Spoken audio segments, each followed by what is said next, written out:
Ce matin dans le TDP, on reçoit Antoine Launay. On avait déjà reçu il y a quelques temps pour nous parler en fait de son activité. Il est kayakiste professionnel, il joue aux couleurs du Portugal et il partait pour les JO de Tokyo. Il est parti, il est revenu et du coup il est là ce matin avec nous en direct. On le recevra tout à l'heure pour une interview exclusive et il nous parlera également de son voyage à Madère dont il revient.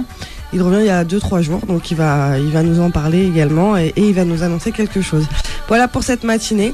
Et nous sommes, comme chose promis, chose due, nous sommes avec Antoine qui est là. Salut Antoine. Salut. Ça va et toi? Oui, ça va.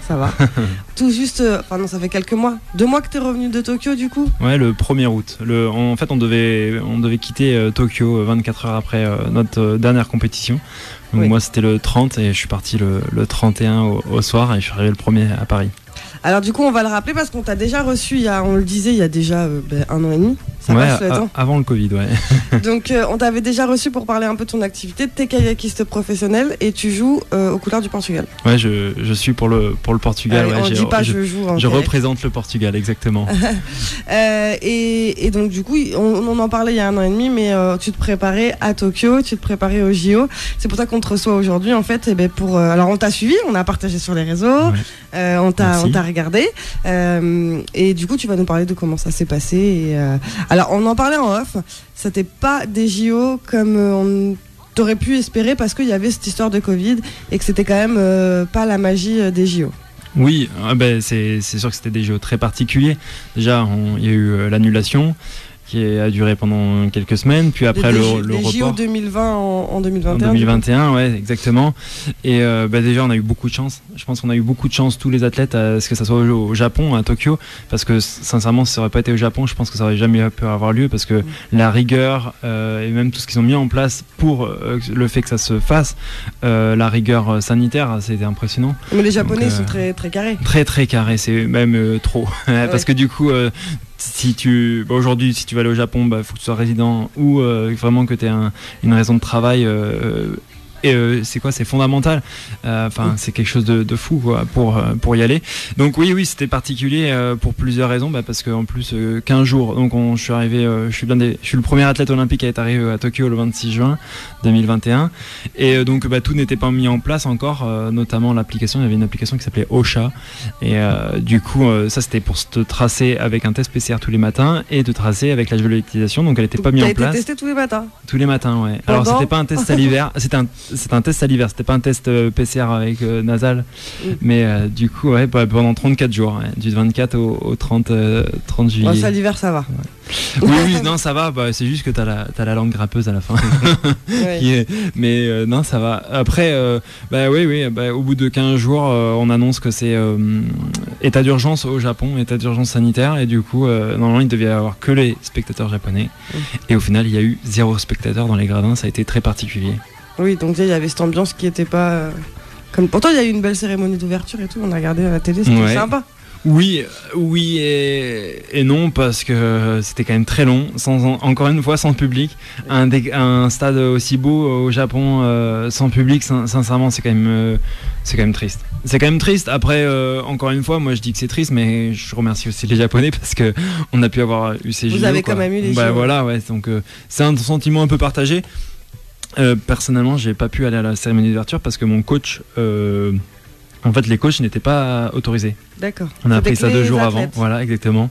Parce qu'en fait, ils limitaient les bus pour éviter que les nations se mélangent, pour éviter les cas contacts en fait. Tu restais qu'avec le Portugal? Ah ouais, énormément, ouais. Là aussi, on a eu beaucoup de chance. Le Portugal a mis en place, en fait, on avait c'est des immeubles, en fait, le village olympique. Des immeubles, en fait, qui vont servir des logements futurs, mais en fait, ils sont complètement aménagés pour les Jeux Olympiques. Donc, en fait, je sais pas comment ça se passe exactement, mais en tout cas, nous, on avait 2 étages, le Portugal. On était bien positionnés, ça c'était cool. Et donc on était au premier et au deuxième étage, donc il faut imaginer des bâtiments remplis d'athlètes. Et donc par exemple là où on était bien positionnés, c'est que le Portugal était au premier et au deuxième étage. Et par exemple ceux qui étaient au 16e étage, par exemple il fallait qu'ils prennent l'ascenseur. Mais imaginons des athlètes qui doivent partir à 5h du matin avec des ascenseurs qui sont full, qui sont blindés. C'était 4 maximum par ascenseur. Et donc en fait au premier et au deuxième étage, ce qui était super bien, c'est qu'on montait avec les escaliers par exemple. C'était des petits avantages comme ça. C'était des athlètes aussi, hein. auraient pu déporter les 16 étages. Hein. C'est pas un souci de monter, mais c'est simplement que c'est de la fatigue en plus, du temps en plus. Oui, forcément. Alors qu'on marche déjà beaucoup à Tokyo, etc. Donc ça, c'est des choses en fait que le Portugal a vraiment très très bien géré. Et la deuxième chose, c'est qu'ils nous ont ils nous ont mis en place une salle de muscu dans notre étage, et du coup on pouvait ne pas aller à la salle de muscu collective, je dirais, et du coup encore une fois on évitait les cas contacts, parce que sincèrement c'est notre plus grande crainte à tous. Oui, vous aviez peur constamment de ça. Ah ouais, bah en plus il y a eu une polémique juste avant, je sais pas qui a fuité ça, mais après je crois que ça a été bien ficelé pour qu'il n'y ait plus de fuite dans les médias, parce qu'il y a eu des cas contacts jusqu'à la fin, il y a eu des cas Covid jusqu'à la fin au JO, on en a entendu parler nous au village. Par contre, clairement, dans les médias, vous n'en avez pas entendu parler. Dès une fois que les JO ont été lancés, hop, on sautait et on y va. Et c'est beau. Juste avant, oui, on avait parlé d'un... Trois cas Covid. Et donc, en fait, dès que tu étais cas Covid, bah, tu partais du village. Et si tu étais cas contact ? Cas contact, tu étais mis en isolement dans ta chambre pendant minimum 48 heures, pendant 2 tests Covid. Et t'as pas le droit d'aller t'entraîner, t'as pas le droit. Et donc il suffit que t'aies cas contact ou même que t'as le Covid avant ta compétition, imaginons 24 heures. Et tu fais pas les JO. Tu fais pas les JO. Et donc c'est hyper frustrant, donc c'est vrai que tu joues pas quoi. Ouais. Donc du coup vous aviez peur sans cesse de rencontrer des gens et d'être potentiellement cas contact. Bah ouais, masque tout le temps, le test Covid le matin, et puis ouais, on joue pas quoi. On joue pas à aller voir d'autres nations, on joue pas à essayer de parler avec d'autres nations. Oui. Non mais il est clairement dit, et puis même du coup on reçoit des alertes, on est tous sur nos téléphones, on est tous sur des téléphones, on a des groupes spéciaux, et c'est simple, hein, nous dans notre du coup on a notre établissement là, dans notre immeuble. Et on a eu, dans la semaine où j'étais au village, on a eu 5 cas Covid. Donc par exemple, le matin, cas Covid, du coup on n'avait plus le droit de prendre l'ascenseur. On ne devait plus toucher, donc déjà on touchait aucune porte, parce que toutes les portes étaient automatiques, à ouverture automatique. Et on évitait tout. Et on devait monter à l'étage Portugal, parce que le Portugal n'a jamais été touché à Tokyo, donc ça c'est cool.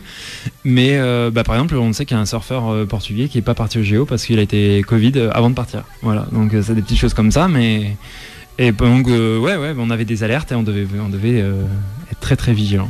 D'accord. Donc on revient quand même sur parce qu'on a compris que c'était un petit peu compliqué et que c'était des JO pas sympa pour ce côté-là. Après, au niveau de la sélection Portugal, il y a quand même eu de bons résultats. Ouais, c'est le meilleur résultat que le Portugal n'a jamais eu, avec 4 médailles. Ouais. C'est formidable. Ouais. Ça a été une grande Olympiade pour le Portugal. Et toi, du coup, un peu déçu ? Bah ouais, je rappelle ma place. Du coup, je finis 11e du coup, aux portes de la finale, avec un top 10 qui passe en finale. Après en qualification je finis 10e de la première qualification, 12e du coup suite à la deuxième qualification, donc je pars 12e, je fais une bonne performance mais qui me reste à 4 dixièmes de la finale, ce qui est très très frustrant, surtout qu'on sait que le 9e il finit 4e par exemple de l'Olympiade, donc ça veut pas dire que si tu arrives 10e aux sélections et que tu te qualifies pour la finale que t'es pas médaillable. Non, c'est ça le kayak slalom, c'est que tout est remis à zéro à chaque manche. Par exemple le premier, je vais vous dire un truc, le premier de la qualification il finit 16e. Voilà. Ouais, donc il n'y a pas de lien. Ah ouais. Donc il est même pas passé, il est en pire que moi quoi. Ouais, oui, c'est ça. Donc le premier de la qualification, il finit 16e. Donc c'est un sport magnifique, mais à la fois très très dur parce qu'il est très aléatoire tout de même. Aléatoire parce qu'on est sur des mouvements d'eau, on est avec un kayak qu'il faut maîtriser, on a des émotions, on a l'ambiance, on a favori, pas favori. On a ce qu'on vit au quotidien. Et quand on est dans le kayak là-haut, dans les starts, faut tout maintenir quoi, faut arriver à tout maîtriser, ses émotions. Alors dans le kayak du coup il y a plusieurs disciplines, enfin comment on peut dire, catégories. Ouais, c'est ça, ouais. Donc moi je fais du kayak slalom en kayak monoplace, et en effet il y a du canoë monoplace. Alors moi je suis en kayak slalom, et en effet par exemple j'étais le seul athlète de ma discipline, et il y en avait 7 autres en kayak, mais en kayak course en ligne. Portugal. Voilà, c'est ça, ouais. En kayak course en ligne dans l'équipe du Portugal. Ce qu'on appelle en portugais le canoagène des pistas, et moi je fais du canoagène slalom. D'accord. Donc là, tu étais tout seul du coup du côté du Portugal. Exactement, ouais. En kayak slalom, ouais, tout à fait. En kayak slalom. Soutenu, on le disait, parce que tu as une annonce à faire quand même ce matin, et nous dire ce qu'il en est par la suite, ce que tu envisages, comment tu vois la suite toi. Tu as été quand même pas mal soutenu par le Portugal, et notamment par Viana do Castelo. Ouais, c'est un soutien énorme par le président do Câmara do Castelo, do Viana do Castelo. Non, c'est vrai que ça a été un soutien énorme. Je suis le premier athlète olympique pour Viana do Castelo. Oui, il y a ça aussi. Ouais, pas par toute discipline confondue du coup. Ouais, c'est ça, ouais, tout à fait. D'autant plus que Viana do Castelo va être la ville européenne du sport en 2023. D'accord. Donc je vais être l'ambassadeur de cet événement. Tu vas être la star à Viana do Castelo.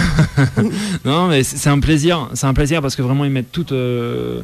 Alors déjà, ils savent qu'aujourd'hui la santé c'est très important, encore plus suite au Covid, mais vraiment avant ils ont mis des infrastructures énormes pour les jeunes, pour les sportifs. Il y a une vraie dynamique sportive pour faire venir les jeunes au sport, pour qu'ils prennent soin d'eux, pour qu'ils aient une bonne nutrition. Du coup, non, c'est super. Et du coup, en effet, Viana do Castelo a vraiment mis en place un vrai soutien financier pour ces JO. Et ça, c'est vrai que j'en suis hyper reconnaissant. Alors pourquoi Viana do Castelo ? Parce que tu es originaire de là-bas du coup ? Alors du tout, je suis originaire de Funchal. Ah oui, t'es de Madeira. De Madeira. Et du coup, du tout. En fait, c'est une coïncidence, une grande chance. C'est le président du club, Américo Castro, dont je salue, mais qui m'a envoyé un mail en fait un jour quand je me suis présenté à la fédération et j'ai dit que je voulais concourir pour le Portugal. Qui a dit si tu veux tu peux venir dans notre club. Et j'ai dit ouais, mais moi je connais pas grand club au Portugal, donc allons-y avec grand plaisir. C'est une grande chance. Et il m'a écrit et vraiment c'est un grand club qui a été fait si je dis pas de bêtises il y a 10 ans, donc très récent, qui a coûté 2 millions d'euros, donc un club avec 3 gros bâtiments. C'est énorme, c'est super beau, on le voit depuis le pont pour aller à Viana do Castelo.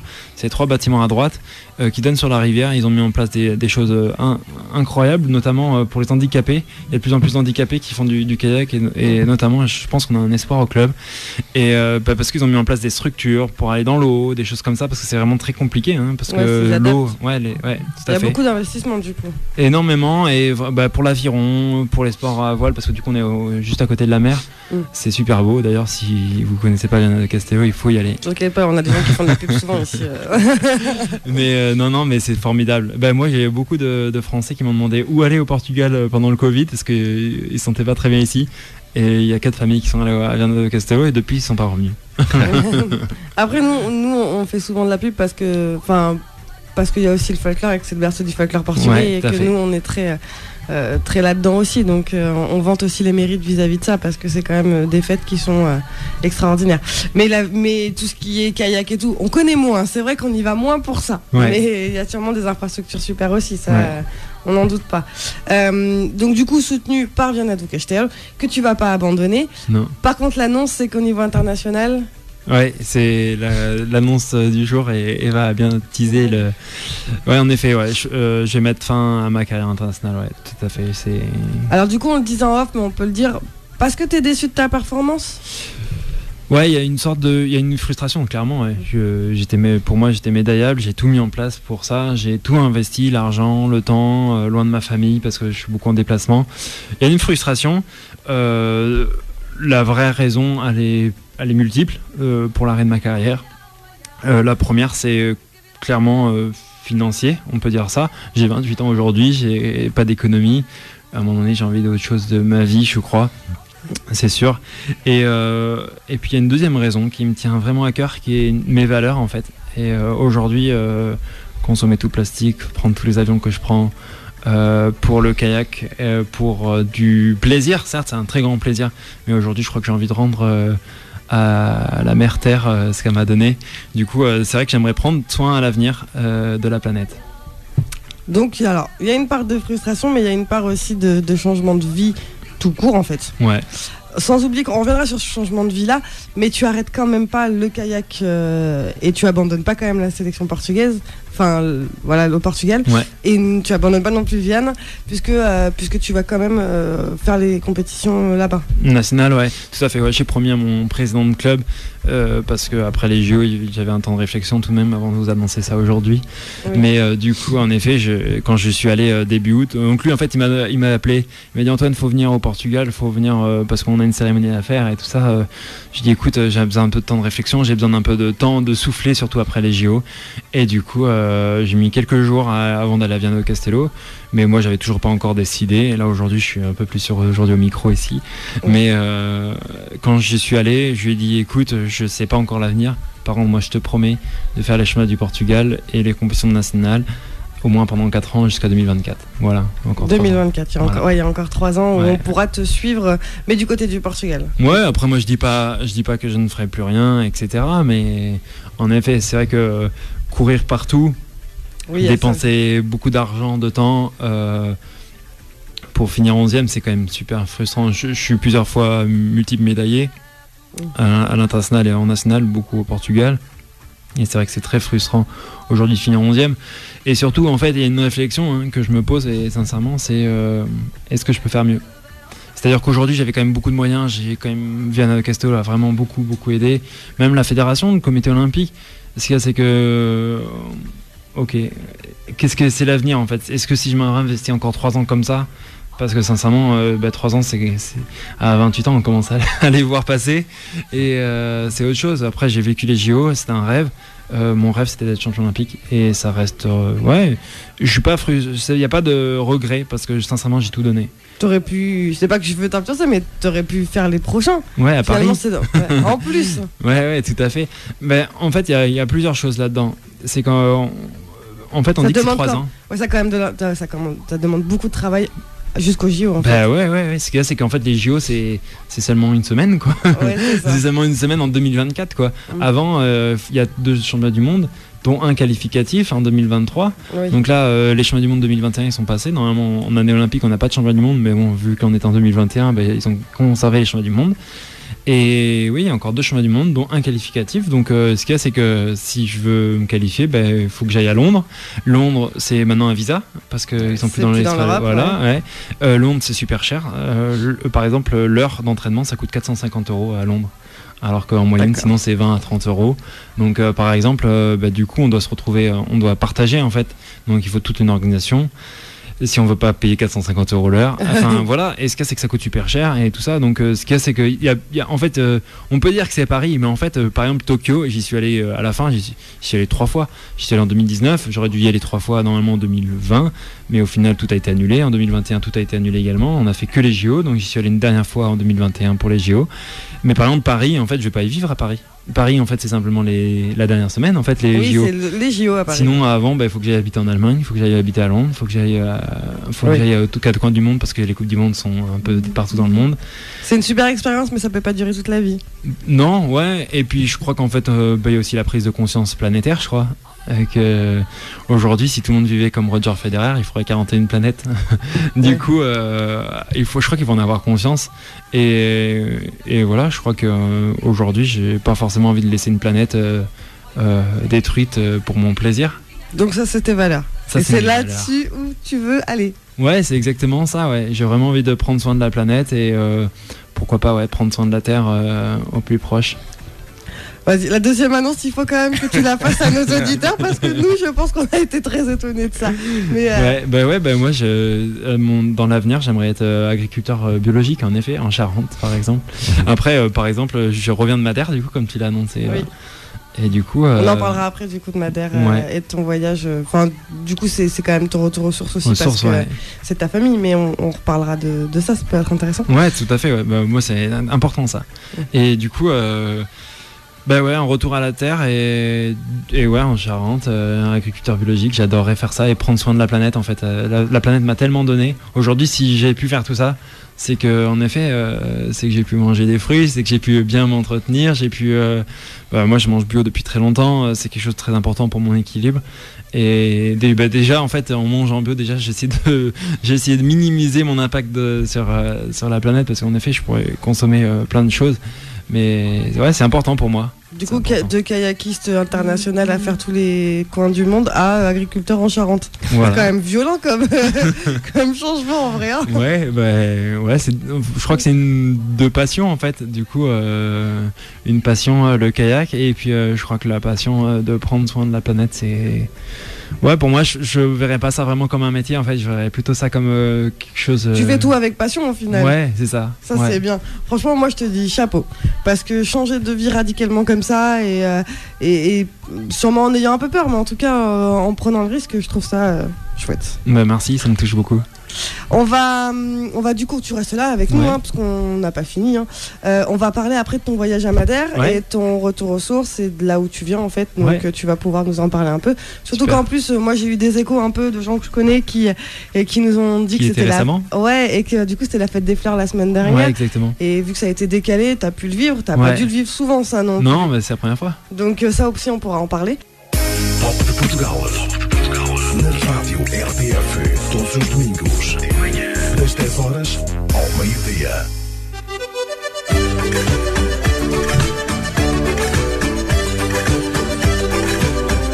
Et de retour dans le TDP, le top du Portugal, on est toujours avec Antoine ce matin. Toujours là? Toujours là. Toujours opérationnel? Toujours. Tu nous as parlé un peu de ton expérience JO, de ta reconversion potentiellement...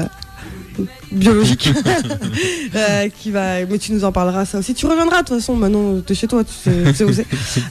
Et puis du coup on voulait aussi parler un petit peu de ton voyage puisque tu reviens de Madère il n'y a pas très longtemps. Ouais, exactement, je suis revenu vendredi. Tu es parti à Madère parce qu'en fait tu es originaire de Madère. Exactement, ouais. Ma famille du coup c'est pas un événement très heureux, mais en effet mon grand-père dernier vraiment le plus proche de moi est parti juste avant le Covid, et du coup moi j'ai pas pu y aller parce que du coup j'étais en pleine préparation olympique, donc ça m'a permis d'aller le voir. Et puis moi j'ai encore beaucoup de famille là-bas, j'ai encore beaucoup de cousines, des tantes, etc. Donc en effet je suis originaire de Funchal. Ma maman est née à Funchal, plus précisément à Serra d'Água, c'est entre Ribeira do Brava et São Vicente. Et voilà. Alors tu peux nous dire, parce que nous on connaît pas du tout Madère. C'est au milieu de l'île en fait. T'as une route vraiment qui traverse l'île au milieu. Et Serra d'Água c'est vraiment ici. Et c'est marrant parce que mon grand-père était agriculteur. Du coup c'est vrai que c'est un retour un peu à hauteur, c'est un peu un retour aux sources. Et donc pas agriculteur à Madère, toi tu vas en Charente. Non, en Charente. mais par contre c'est marrant, mais par exemple la sœur de ma grand-mère, elle a encore 150 bananiers, donc c'était marrant. Je suis allé voir sa culture, je suis allé voir comment elle faisait. Mais il y a encore énormément de culture à Madère. D'ailleurs, l'une des ressources principales, c'est pas le Madère, parce que finalement ils en font pas énormément, même s'ils en font.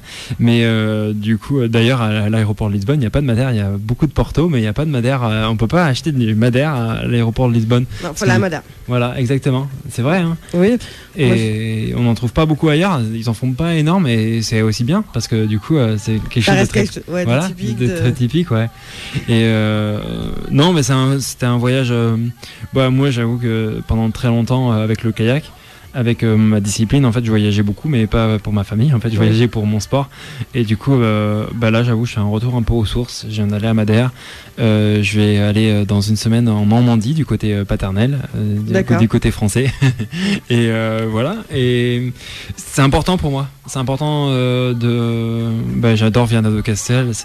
Mais en effet, j'ai pas de lien familial là-bas. Oui. C'est une grande ville, c'est super. Mais par exemple, Funchal, j'ai ressenti des choses. En fait, par exemple. C'est bête, mais en fait, j'ai découvert récemment, il y a 5 ans, que en fait, si mon fruit préféré c'est la fruit de la passion, le maracuja, et en fait, c'est parce que il y en a énormément à l'île de Madère. Ah voilà. Et en fait, ça vient de mon enfance, c'est simple, les odeurs, les goûts. Mais j'adore ça. C'est mon fruit préféré, quoi. Et du coup, en effet, j'ai ramené quelques bouteilles avec moi, mais du brisado maracuja. Voilà, c'est vraiment délicieux. Moi, ça va être dur à cultiver en champ. Ouais, c'est ça le problème. Il va falloir une serre bioclimatique. Non, mais par exemple, ce que je comprends pas, et j'adorerais, mais je sais pas comment le faire. Mais par exemple, un truc c'est qu'aujourd'hui, en France, on a des bananes qui viennent de République dominicaine, de Martinique, de tout ça. Après, certes, c'est des îles françaises, mais Madère c'est beaucoup plus proche, quoi, et on a énormément de bananes. C'est pas français. Mais c'est pas français, mais par exemple, pourquoi pas faire venir des agrumes encore un peu plus du Portugal, comme du citron, comme de l'orange, et ça parce que ça y en a énormément dans l'orange, sur le ça c'est continent. chez moi, il y en a beaucoup. Ouais, le gars.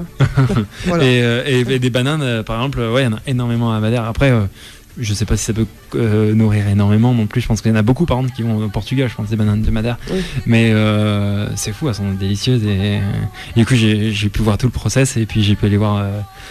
Il s'est formé à Madère. Malheureusement, j'aurais pas les beaucoup. bananes non plus, Ouais. en Charente, ça marche pas.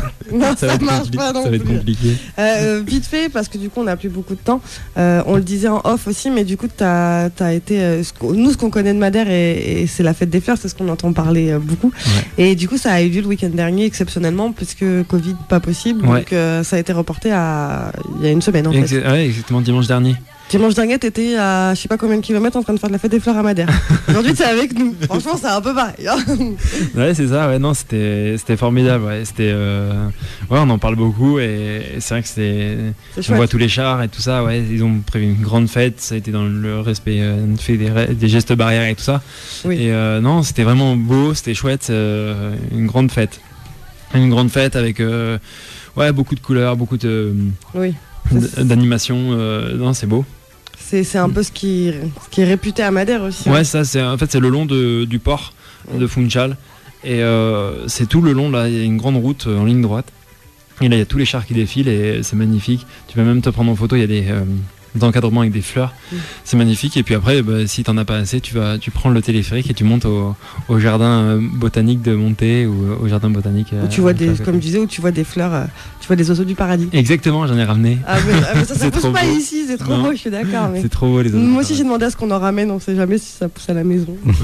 C'est trop beau quand même. C'est trop beau, ouais. Du coup là c'est bientôt la fin de l'émission, on aurait bien fait encore plus, que du coup on a plein de choses à dire, mais c'est pas possible, on a 10h à midi. Bonne semaine à tous, merci beaucoup Antoine d'avoir été avec nous ce dimanche. Avec plaisir. Tu reviendras nous voir. Ouais, avec grand plaisir. Et avec plein de fruits, plein de légumes. Ouais, remarque on va avoir plein de trucs, ça va être super.